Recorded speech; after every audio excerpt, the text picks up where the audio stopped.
இதுதான் மளிகை பாக்ஸ். இந்த பாக்ஸில் வந்து பார்த்தீங்கன்னா இப்படி 9 ஜார் இருக்கும். 9 ஜார்லேயுமே வந்து ஐட்டம்ஸில் இருக்குது.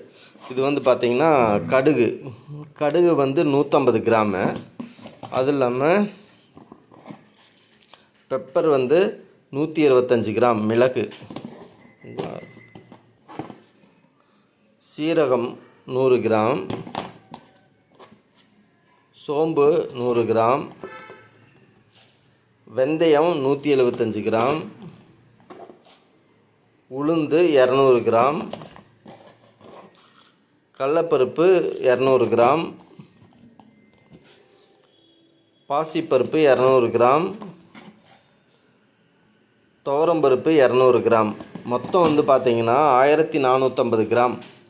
இது டோட்டலாக 1450 கிராம் வந்து 756 ரூபா.